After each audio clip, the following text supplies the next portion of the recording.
อยของมัน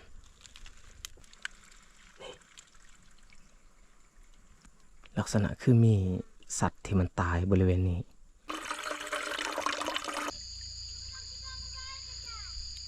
ลักษณะคือเสียงเด็กน้อย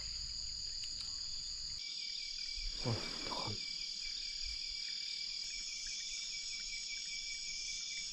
แสงไฟ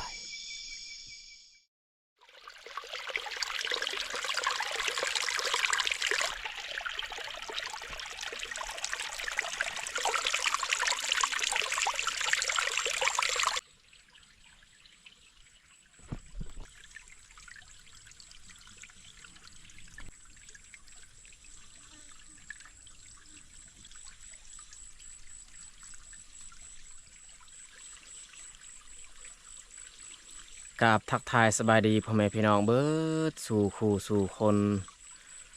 สำหรับวันนี้คอยกะย่างเขาป่าแล้วตอนนี้ก็ยืนอยู่กลางป่าเฮียบห้อยจุดประสงค์วันนี้เนี่ยแมนเฮาเขาป่าเพื่อมานอนป่าหรือว่ามาเอาตลอดในป่าสำหรับ1 วัน 1 คืนเนาะมาวันนี้ก็มาคนเดียวเนาะบ่ได้ส่วนเอาเตื้อยไปนำเพราะว่าเตื้อยก็อันเฮ็ดเวียกอยู่บ้านอยู่เฮือนหรือว่าถ่ายทอดวิถีชีวิตประจำวันของพวกเฮาแต่ว่าซองของคอยอันนี้นี่อาจจะบ่ได้ถ่ายทอดวิถีชีวิตเนาะเพราะว่าซองอาเตื้อยเพิ่นถ่ายทอดวิถีชีวิตแล้วซองของคอยนี่ต้องเปลี่ยนคอนเทนต์แนวอื่นอีกเพื่อให้มันแตกต่างถ้าว่าเฮาถ่ายแบบเดียวกัน FC ก็อาจจะเบื่อเนาะก็เลยต้องแยกกันเฮ็ดกันทำนี่แหละแล้วจังใดก็ต้องขอบอกขอบใจ FC ที่คอยให้กำลังใจมาตลอดคอยซัพพอร์ตเนาะคอยเบิ่งคลิปของเฮาหรือว่าให้กำลังใจในนี้นั้นทุกสิ่งทุกอย่างเนาะจังใดก็ขอบใจหลายๆหรือว่าขอบคุณมากๆเนาะแล้วคอยกับบ่มีหยังสิตอบแทนเนาะมีแต่สิส่งคำขอบอกขอบใจนี่แหละแล้วสุดท้ายนี้ก็อยากส่งคำอวยพรเนาะให้ FC หมดทุกคนจังใดก็ขอให้มีสุขภาพแข็งแรงอย่าเจ็บอย่าจนเหตุยังก็ขอให้เจริญก้าวหน้าปรารถนาสิ่งใดก็ขอให้สมหวังทุกประการเนาะจังใดก็ขอให้อยู่เทิงบนโลกใบนี้ให้ดนให้มีความสุขตลอดปลอดภัยเนาะไปเฮาย่างไปเบิ่งไปชมบรรยากาศในป่าเนาะว่าเฮาสินอนบอนใดเนาะเฮาย่างไปตามสายห้วยน้อย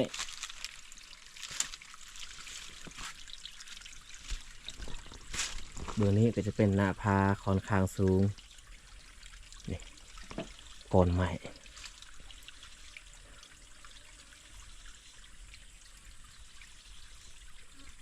ต้นไม้สูง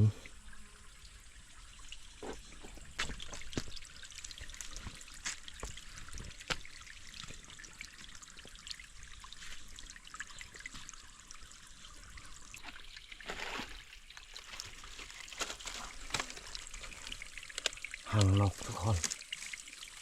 โอ้มีไข่แหละไข่4 หน่วย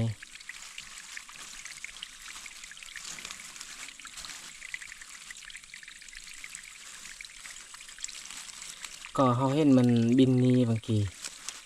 ถ้าว่ามันโบบินหนี้เนี่ยเขาจะโบเห็นไข่งามๆนกน้อย4 หน่วยปะไว้ไม่ต้องไปเอามันกำลังไข่จะน้อยมันก็กลับมานอนอีก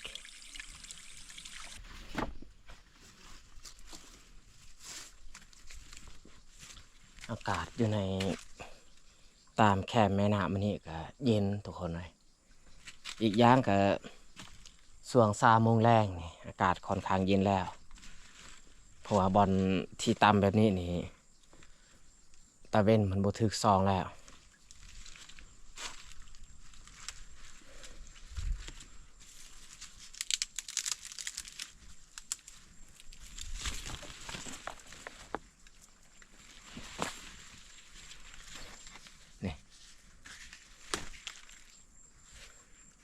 หญ้าแบบนี้นี่หนูมันมักกินคือกันเลยหนูที่มันอยู่ตามแคมห้วยนี่แหละมันกิน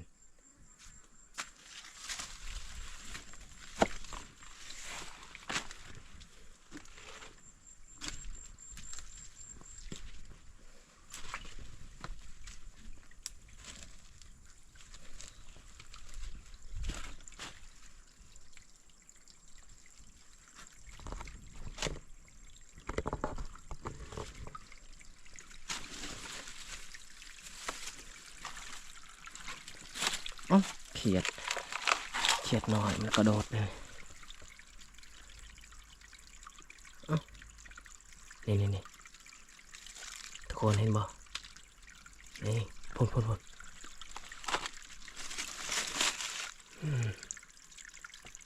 มันอยู่ใส่เนาะนี่เห็นแล้วทุกคนนี่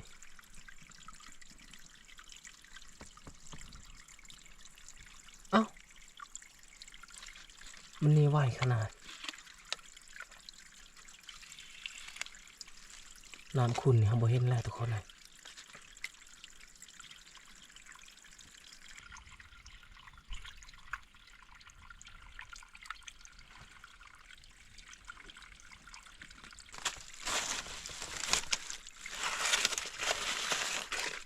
กดไหวมันนี่ยาแหละปล่อยให้มันอยู่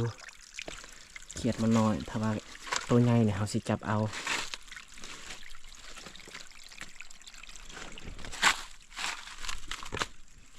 โอ้มาไก่สั่งนี่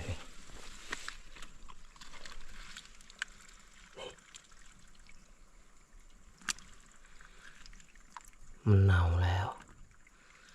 แบบนี้แหละน้ำตามห้องตามห้วยคันสิว่าสะอาดก็บ่สะอาด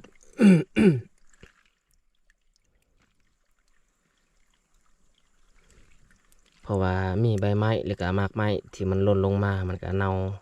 เปื่อยน้ำนี่เปื้อนเนาะนี่ทุกคนสังเกตเบิ่งดีๆเห็นยุงเลยนี่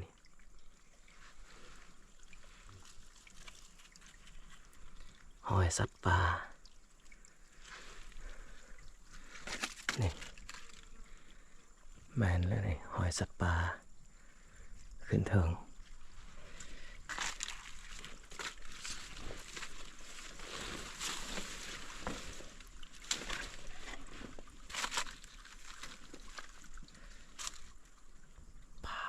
ทุกคน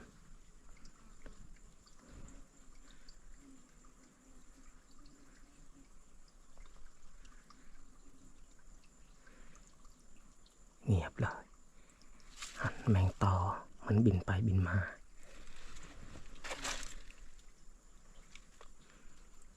ลักษณะคือมีสัตว์ที่มันตายบริเวณนี้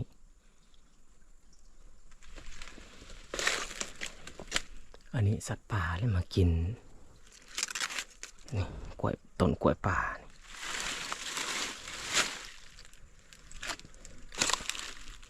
นี่หอยของมันหอยมันเลยแต่ว่าโดนแล้วนี่มันมากินโดนแล้วนี่โอ้ทุกคนเลย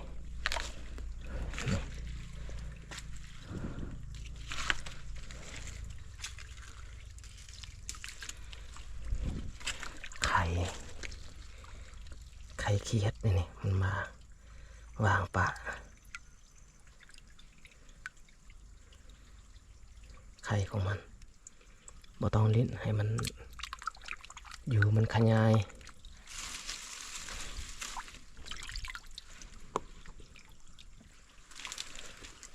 โดนแล้วบ่ได้เข้าป่าแบบว่าไปอยู่ในป่าไปนอนป่ามาคนเดียวนี่รู้สึกว่าเงียบ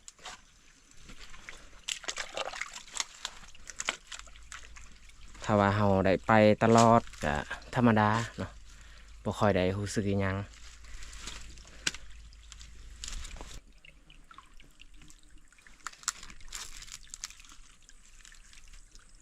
โอ้ทุกคนขอนใหม่ขอนใหญ่มันล่มทับข้าม ห้วยเนาะนี่จากฝากบุนี้เอาสิลองนอนอยู่นี่เลยทุกคนลองนอนบอนอันคอนใหม่อันนี้เนาะสิเอาอูมามัดเบอร์นี้แล้วก็มัดข้างมือนี้อีกนอนลุ่มคอนใหม่อันนี้เนาะอยู่นี่เขานอนว่ามันเป็นยังผ่านมาเขาก็บ่เคยนอนคือกันคืนนี้เขาลองมานอนเนาะคืนทำอิฐบนนี้นี่สว่างดีเพราะว่ามันบ่ค่อยมีต้นไม้ใหญ่มีต้นไม้ใหญ่แต่ว่ามันล่มแล้วก็คือบอนเฮาย่างผ่านมาเมื่อกี้นี้ค่อนข้างมืดเนาะบรรยากาศเพราะว่ามันห่มต้นไม้ปะไว้กระเป๋าเครื่องที่นี่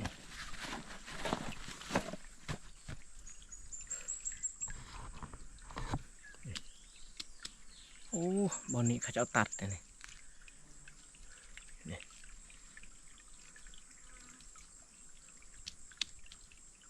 เห็ดหูนูถ้าว่ามันมีลายนี่เขาสิเก็บนี่บ่ลายมันแห้งเลยทุกคน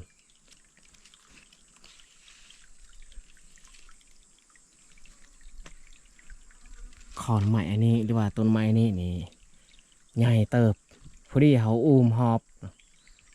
ความใหญ่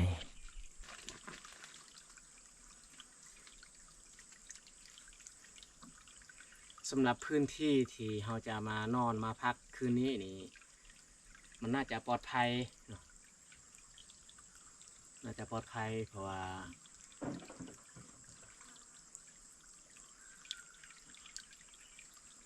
เสียงนี่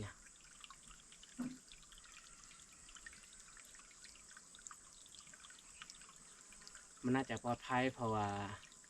ต้นไม้มันแห้งมันผุกับบ่มีอาจจะโอเคมีปัญหา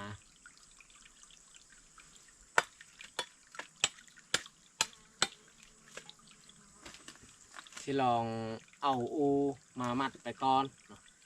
มัดไว้แล้วก็เบิ่งว่ามันพอดีบออันนี้แมนพอห่ม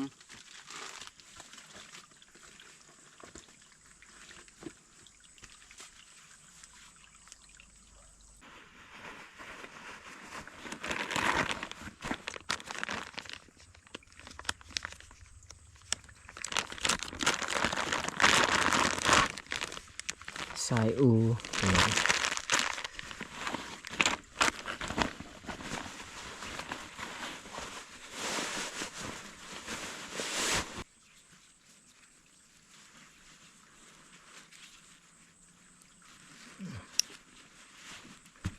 เอามัดทางนี้ก่อน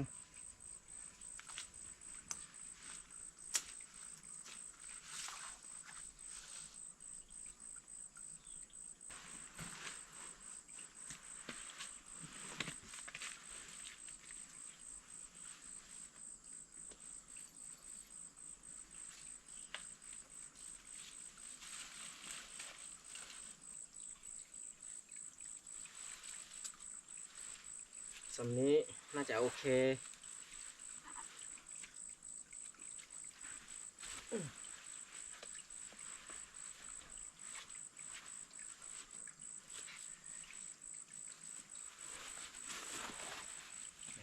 พอดีเลย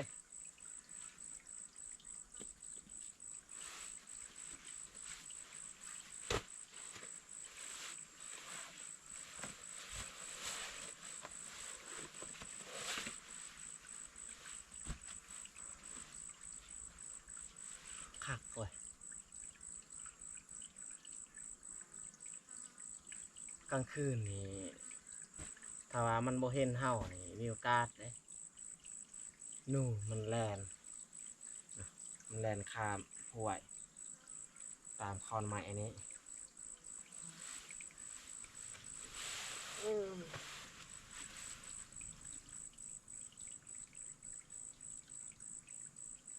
อนพักผ่อน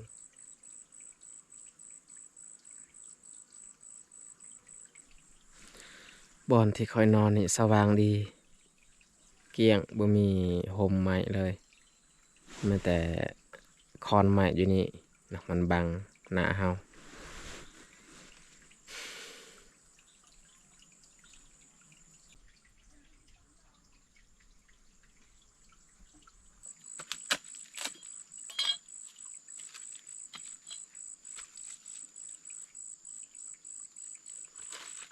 เอาดังไฟนี่บนนี้แหละ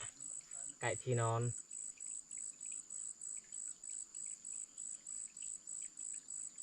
เสียงคน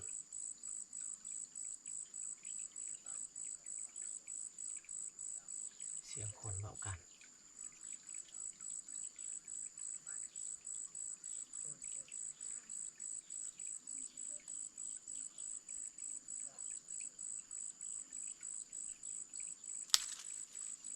คนออกหากินพ่จัก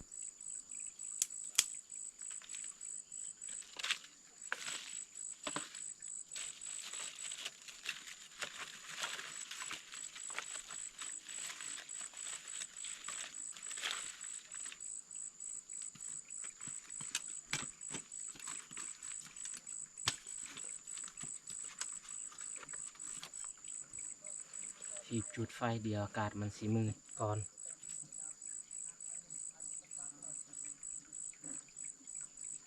เขาบอกว่าเนี่ย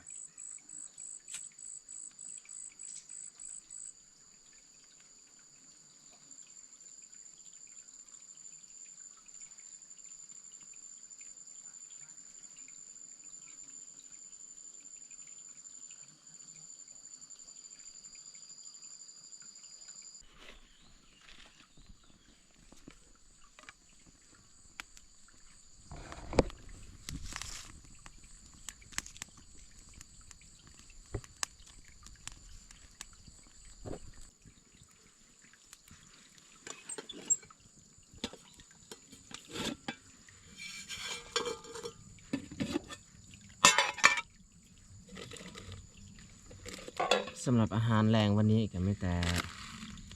มีห่อหนึ่งแล้วก็ไข่1 ฟองมีผักหอมพร้อม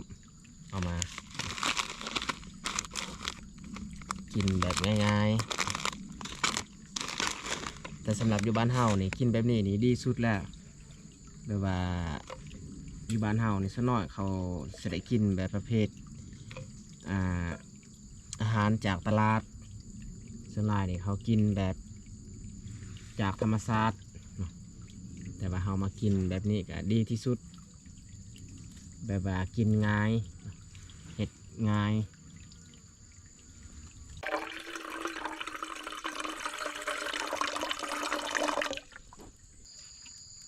เอาต้มไข่ก่อนเมื่อไข่สุกจึงเอามีลง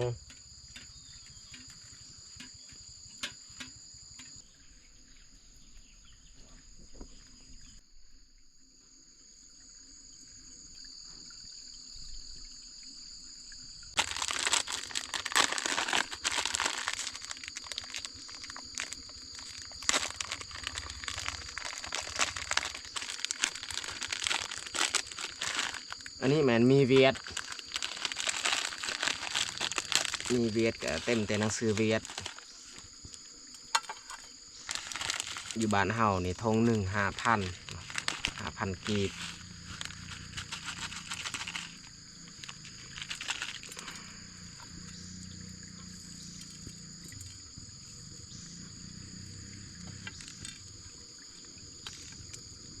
สำหรับผักหอมก็มีแต่หอมปลอมกับหอมบัวหมักเผ็ด3 หน่วย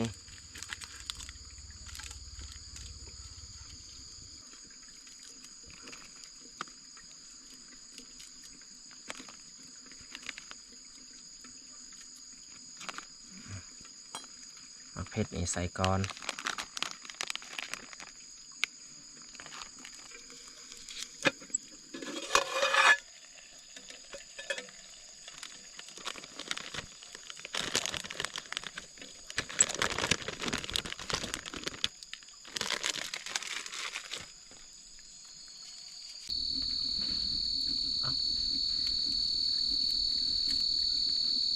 เสียงอย่าง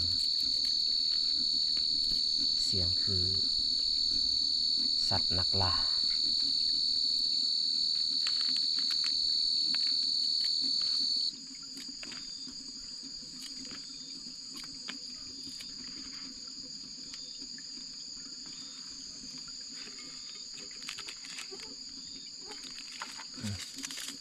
ทีนี้เราใส่บะเบิดครับใส่ครึ่งนึงเพราะว่าเราได้เอาน้ำปลามาพร้อมเพื่อให้มันนัวดี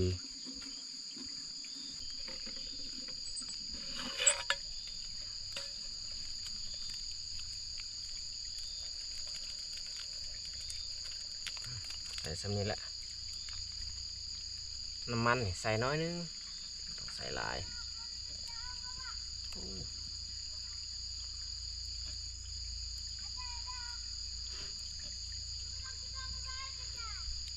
ลักษณะคือเสียงเด็กน้อย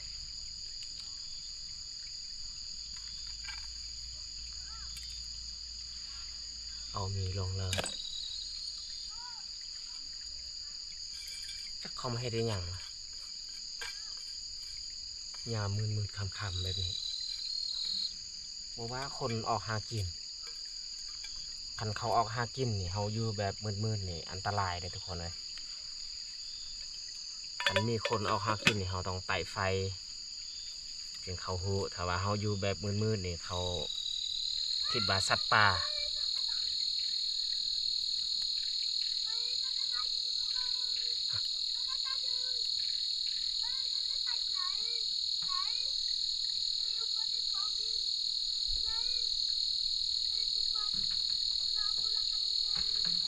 เสียงเด็กน้อย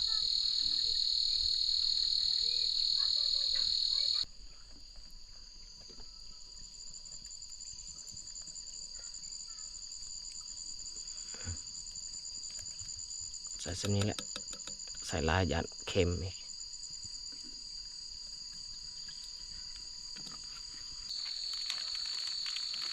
เอาผักหอมลง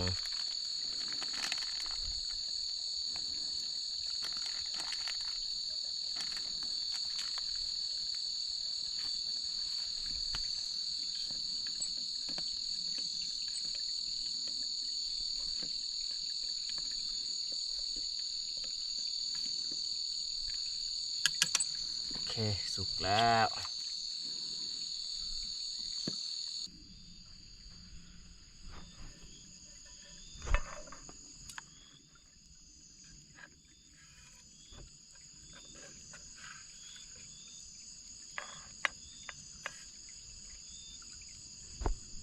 จะหน่อยตักไม้อีก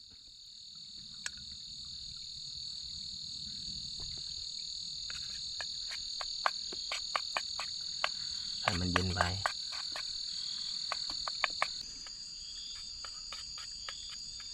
เอามาทุกคนมากิน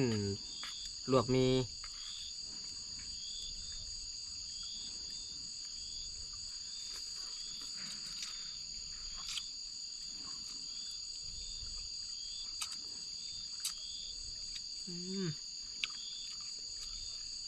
โดนแหละบ่ได้กิน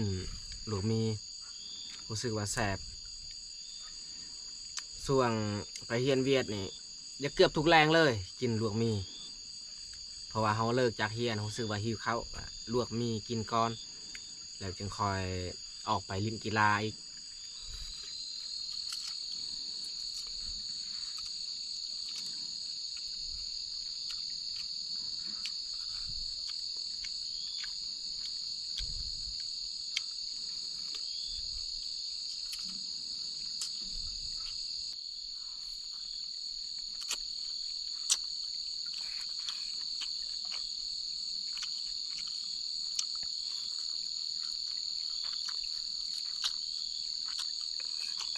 หอม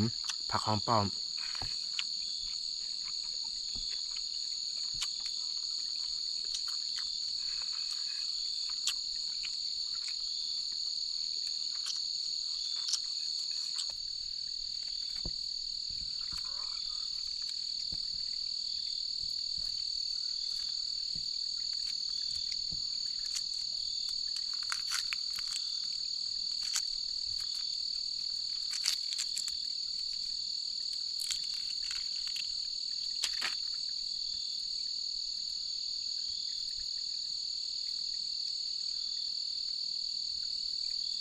ไก่นี่กินสุดท้าย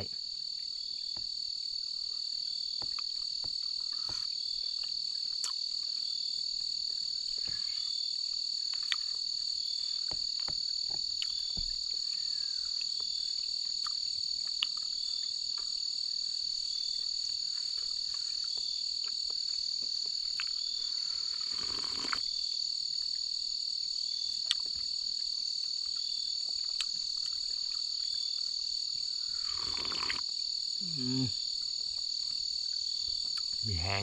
สดน้ำ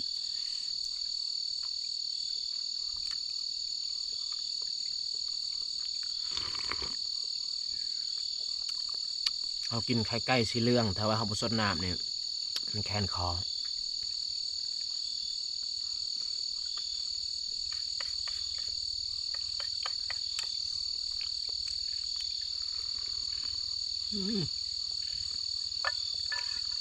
อิ่ม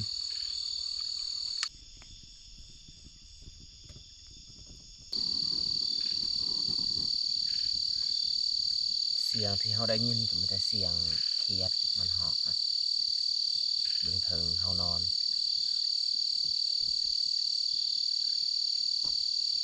เสียงที่คนเว้ากันหันมิดแล้วมีแต่ตอน7-8 โมงเมื่อกี้นี้เสียงคนเว้ากันอยู่ลุมไม่แต่เขาสิขึ้นไปถึงอูเลย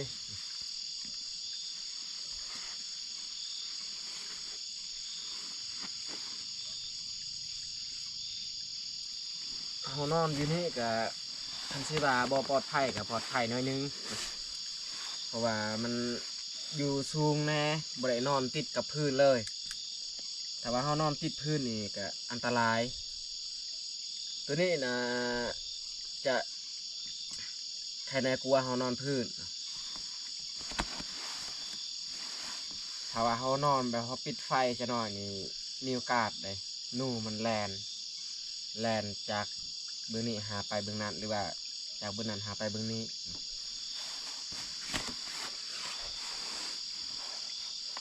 สมัยก่อนเขาเคยเฮ็ดแบบนั้นกับดักเลยเวลาช่วงหน้าฝนเขามักเฮ็ดแบบนั้นช่วงหน้าฝนแบบว่าน้ำห้วยนี่ค่อนข้างใหญ่ประเภทสัตว์น้อยนี่มันข้ามไปบ่ได้ส่วนใหญ่นี่มันไปตาม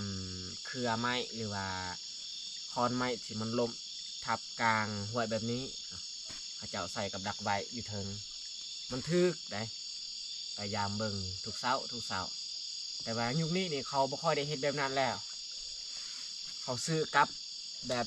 เขาผลิตจากโรงงานเลยแต่ก่อนเนี่ยเขาเฮ็ดเองเลยเฮ็ดกับด้วยไม้ไผ่ไม้พุ่งนี่แหละแต่เขาสินอนพักผ่อนทุกคนเลย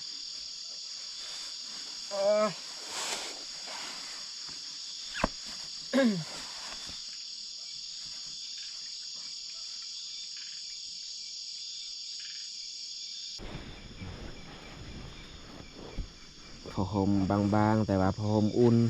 ผ้าห่มมันนุ่มดี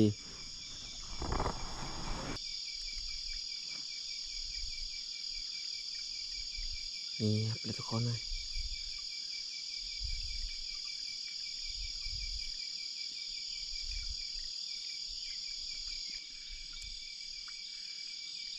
โอ้ทุกคนแสงไฟแสงไฟ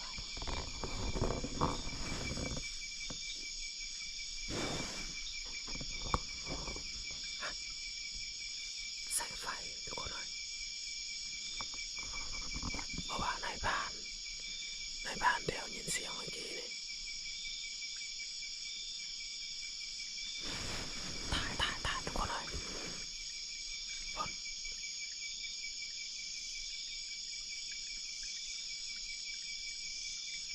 แสงไฟคนออกมากินแน่นอนสิเปิดไฟก่อนทุกคนเลยให้กระเจ้าเห็น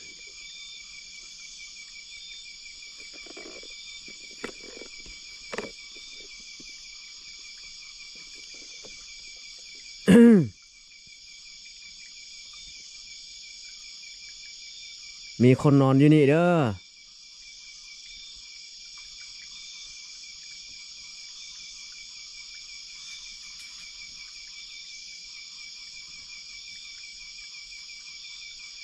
คือสิแม่นนายพรานนะทุกคนเลย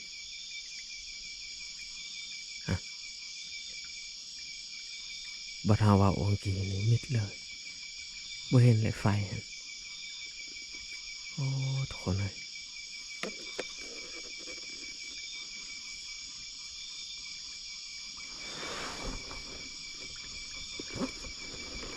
ไฟอยู่หมองนั้นไฟที่เราเห็น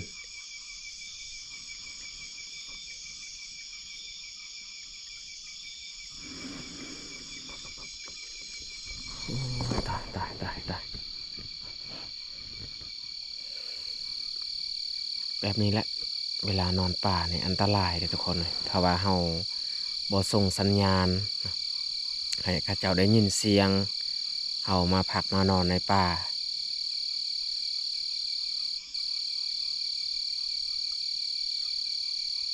แต่ถ้าว่าเสียงที่เราได้ยินเสียงแบบอื่นๆเนี่ยเขาจะบอกกล้าตอบโต้แต่ว่าเราเห็นแบบแสงไฟแบบนั้นนี่ถ้าว่าเราบอปากบ่เว้านี่อาจจะเขาเจ้าได้ทำลายเราก็มีโอกาสเนาะ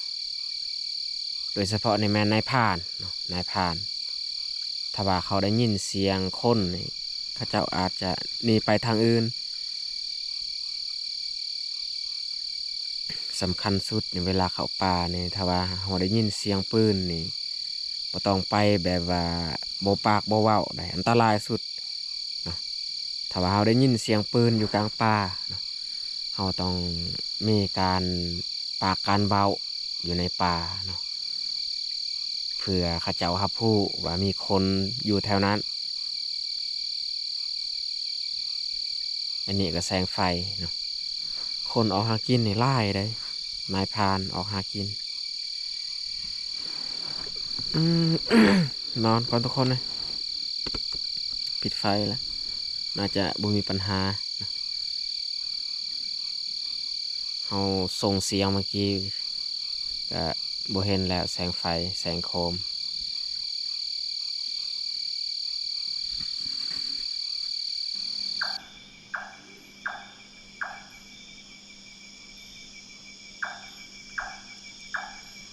อากาศตอนดึกก็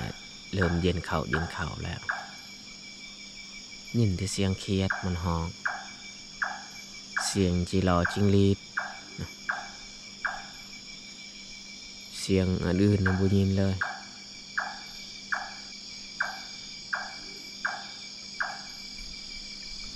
นอนต่ออีกคนเลย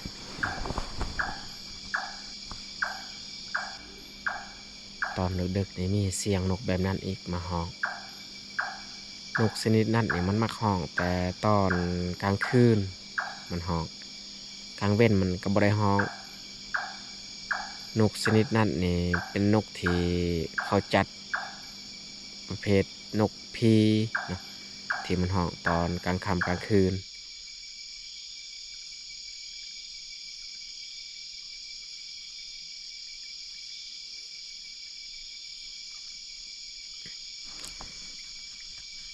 นอนก่อนทุกคนเลยน่าจะบ่มีปัญหานอนฟังเสียงธรรมศาสตร์